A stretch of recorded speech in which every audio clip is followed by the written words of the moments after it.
الله وبركاته إن الحمد لله والصلاة والسلام على رسول الله أما بعد الحمد لله আমি আপনারা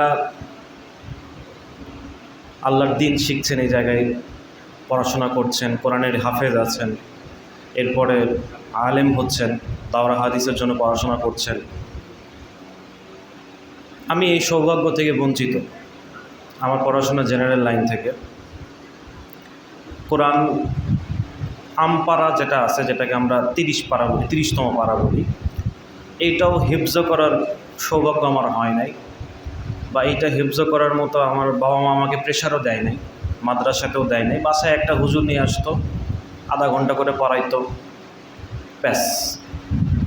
সবসময় আমার বাবা মারা একটা কথাই বলতো যে পড়াশোনা কর, টাকা পয়সা কামান না। এবং এই চিন্তা থেকেই যারা সেকুলার ব্যাকগ্রাউন্ডের বাবা মা আছে, তারা আমাদের মতো সন্তানদেরকে দিন শিক্ষা থেকে বিরত রেখে আমাদেরকে স্কুলে ভর্তি করায় দেয়, আমাদেরকে কলেজে ভর্তি করায় দেয়, ইউনিভার্সিটিতে ভর্তি করায় দেয়। কিসের জন্য? ক্যারিয়ার। কিসের জন্য? টাকা পয়সা কামানোর জন্য। ডাক্তার হইলে অনেক টাকা, ইঞ্জিনিয়ার হইলে অনেক টাকা, সচিব হওয়া লাগবে, বিসিএস ক্যাডার হতে হবে, ব্যাংকে চাকরি করতে হবে। আপনারা একটা কথা বলেন তো, এই জায়গায় যে আপনারা পড়াশোনা করতেছেন, এতটুকু তো জানেন যে সে ব্যাংকে চাকরি করুক, সচিব হোক, ইঞ্জিনিয়ার হোক, ডাক্তার হোক, ও যদি আল্লাহকে না চিনে তার কোনো মূল্য আছে? আখিরাতে তার কোনো মূল্য আছে? দুনিয়াতে হয়তো বা সে চলতে পারবে, দু একটা খাইতে পারবে, তাও বরকত পাবে না। তাও কি পাবে না? আপনার বারাকা জিনিসটা তো বোঝেন। একজন রিক্সা চালক মাসে 5,000 টাকা কামায়, ওই টাকা দিয়ে তার সুন্দর সাবলীল একটা জীবন কেটে যায়। কিন্তু আমাদের মাঝে আমাদের শায়েখ উপস্থিত হয়েছেন, আলহামদুলিল্লাহ। কিন্তু যদি একটা বড় লোক মানুষ প্রতি মাসে 1 লাখ টাকা করে কামায়, 2 লাখ 3 লাখ টাকা করে তার রেগুলার ইনকাম, এই ইনকাম থেকে কিন্তু দেখা যাচ্ছে যে তার বারাকা নাই। কিভাবে? একটা রিক্সা চালক সে ফিট থাকে, তার কোনো শারীরিক রোগ বালাই নাই। কিন্তু দেখবেন যে একটা বড় লোক কোটি কোটি টাকা কামাচ্ছে, ও মিষ্টি খাইতে পারতেছে না। কি অসুখ আছে? ডায়াবেটিস। সে গরুর গোশত খাইতে পারে না, ভারী খাবার খাইতে পারে না। কি সমস্যা? High pressure. এইরকম সমস্যা হচ্ছে যে টাকা পয়সা অনেক কামাচ্ছে কিন্তু বরকত নাই, বারাকা নাই। আমি এই জায়গায় আপনাদেরকে একটা কথাই বুঝাইতে আসছি, মাদ্রাসায় যারা আপনারা পড়াশোনা করেন, আপনারা সিরাতুল মুস্তাকিমের দিকে আছেন, আলহামদুলিল্লাহ। এই ইউনিভার্সিটি, স্কুল, কলেজ, এমন অনেকে পড়ে কিন্তু আল্লাহর দ্বীনকে বোঝে না, আল্লাহকে চেনে না। একটা নিজের বাবা মারা গেলে জানাজা পড়বে, সেটাও তাই করতে পারবে না। এর ভিতরে এই অ্যাবিলিটি পর্যন্ত নাই, যেটা আমি ফিল করছি। আমি 24 বছর 25 বছর পর্যন্ত জেনারেল ব্যাকগ্রাউন্ডে পড়লাম, আল্লাহকে চিনলাম না, 2-3টা সূরা মুখস্থ করতে পারলাম না, সূরা ফাতিহার মর্মার্থ বুঝলাম না, এটার যে একটা মিনিং আছে, এটার যে একটা আন্তরিক ফিলিংস আছে, সেটাও জানলাম না। আমার তাহলে লাভ কি হলো? আমার এই জীবনের আছে কোনো? এই দুনিয়া নিয়ে চললে হবে? রাসূলুল্লাহ সাল্লাল্লাহু আলাইহি সাল্লাম বলছেন যে আল্লাহর কাছে যদি দুনিয়ার দাম থাকতো, তাহলে তো আল্লাহ কাফিরদেরকে এত কিছু দিতেন না। মাছির ডানার থেকেও আল্লাহর এটা দুনিয়া, মাছির ডানার থেকেও দুনিয়া নিকৃষ্ট। একবার একটা হাদিস তো আপনারা শুনছেন, সাহাবা কেরামগণ রাসূল সাল্লাল্লাহু আলাইহি সাল্লামকে নিয়ে হেঁটে যাচ্ছেন, একটা মরা বকরি পড়ে আছে, দুম্বা বা ভেড়া বা বকরি পড়ে আছে। রাসূল সাল্লাল্লাহু আলাইহি ওয়াসাল্লাম জিজ্ঞাসা করছেন, কে তোমরা এটা কিনতে চাও? সাহাবা কেরাম বলছেন যে ইয়া রাসূলুল্লাহ, এই মরা দুম্বা এটা কে নিবে? কি দাম তার? আল্লাহ রাসূল সাল্লাল্লাহু আলাইহি ওয়াসাল্লাম বলছেন যে আল্লাহর কাছে দুনিয়ার দাম হচ্ছে এইটা। তো আমরা জেনারেল লাইনে পড়ে দুনিয়া নিয়ে তো লাভ নাই যদি না আমরা আল্লাহকে চিনি। কিন্তু আমার আফসোস লাগে খুব, যখন দেখি যে মাদ্রাসা পড়ুয়া ভাইরা, তারা মাদ্রাসায় পড়ে হীনমন্যতায় ভোগে, মাদ্রাসায় পড়ে হীনমন্যতায় ভোগে। তারা দাওরায় হাদিস করছে, মুফতি করছে, বিশাল আলেম হচ্ছে, বড় বড় বিষয় সম্পর্কে তারা জ্ঞান ধারণ করছে। কিন্তু আমি দেখতে পাই যে এই মাদ্রাসার ছেলেরাই ছুটি হয়ে গেলে যখন বাসায় যায়, তখন দেখি শার্ট প্যান্ট পরে জেনারেলদের মতো সাজগোজ করে রেস্টুরেন্টে যায়। আমার চোখে দেখে। নিজের দাড়িটা একটু পারলে আরেকটু ছোট করে, ফেসবুক ইউটিউবে আরেকটু বেশি জেনারেল হওয়ার চেষ্টা করে, যে আমি যত জেনারেল হইতে পারবো, আমি যত সুশীল হইতে পারবো, তত বুঝি আমাকে লোকজন মনে হয় মান্য করবে।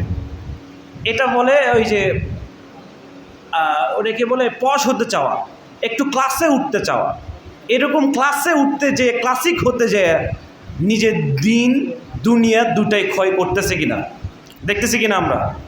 যে আপনারা দেখবেন যারা কওমি ঘরানার আছে, যারা একটু বেশি সুশীল হতে গেছে, ওরাই পচে গেছে, ওদের ভিতরেই দিন নাই। মেয়েদের সাথে ছবি তোলার জন্য এখন তাড়াহুড়া করতেছে, পাশাপাশি ঘিসাঘিসি করতেছে যে আমারও ছবি উঠতে হবে। নাউজুবিল্লাহ। আপনারা এরকম হীনমন্যতায় ভুগবেন না ভাইরা আমার। আমি আরেকটা বিষয় আপনাদেরকে স্পষ্ট করতে, সাহেব চলে আসে, সাহেব কথা বলবে। আমাকে যেটা বলা হচ্ছে সেটা হচ্ছে যে বাংলাদেশের বর্তমান যে পরিস্থিতি, এই পরিস্থিতিতে আমরা যে মুক্তি হচ্ছি, দাওরা হচ্ছি, এটার যোগ্যতা আমাদের সে অনুযায়ী দিচ্ছে না। যদি শরিয়া শাসন থাকতো, একজন মুফতি কিসের কাজ করতো? কাজী, জজ, এরকম একটা পদে থাকতো। সুবহানাল্লাহ বিহামদিহি। আমাদের যেহেতু এই সুযোগ সুবিধা নাই, তো আমাদের কাজ করতে হবে যে আমরা পড়াশোনার পাশাপাশি, মাদ্রাসায় খেদমত করার পাশাপাশি, মসজিদে আলেম হওয়ার পাশাপাশি কিভাবে এক্সট্রা ইনকামের মাধ্যমে, ব্যবসার মাধ্যমে আমরা আমাদের জীবনটাকে অতিবাহিত করতে পারবো, মানুষের কাছে যেন আমাদের হাত পাতা না লাগে, এই জিনিসটা আপনাদের মাথার ভিতরে রাখতে হবে। এই জন্য ব্যবসা কেন্দ্রিক চিন্তাভাবনা সবসময় করতে হবে। একটা বিষয় মিথ এই সমাজে সরাই গেছে যে ব্যবসা করতে গেলে টাকা লাগে। ব্যবসা করতে গেলে কী লাগে? টাকা লাগে। যে টাকা ছাড়া ব্যবসা করবেন কেমনে? আপনারা অ্যামাজনের নাম শুনছেন, একটা বিশাল ই কমার্স প্ল্যাটফর্ম। আপনারা ইয়ের নাম শুনছেন, উইন্ডোজ, এটার নাম হচ্ছে যে কি, এই বিশ্বের সবচেয়ে কোটিপতির নাম কি একটা বলেন তো? Bill Gates, Elon Musk. এরা শুরুর দিকে কিন্তু এত পজিশনে ছিল না, মাত্র হাতে গোনা কয়েকটা টাকা নিয়ে তারা মাঠে নামছে। ধীরে ধীরে ধীরে তাদের ব্যবসাটা বড় হয়েছে। যদি আপনার কাছে 1000 টাকা থাকে, সেটা থেকে ব্যবসা করা সম্ভব। যদি আপনার কাছে 5000 টাকা থাকে, সেটা থেকে ব্যবসা করা সম্ভব। 10,000 টাকা থাকে, সেটা থেকেও ব্যবসা করা সম্ভব। সবচেয়ে ছোট্ট ব্যবসা যেটা, সেটা হচ্ছে বাই অ্যান্ড সেল। আপনি কোনো একটা জিনিস কিনেন 500 টাকা দিয়ে, সেটাকে 600 টাকা দিয়ে সেল করলেন, 100 টাকা আপনার লাভ। এইরকম বাই অ্যান্ড সেলের ব্যবসা। আমি আপনাদেরকে জাস্ট 3টা পয়েন্ট বলে শেষ করে দিচ্ছি।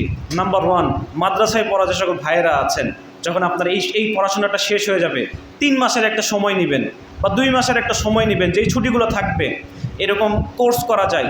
ইংরেজিতে একটু দক্ষতা হলে সেটা ভালো কাজে লাগানো যায়।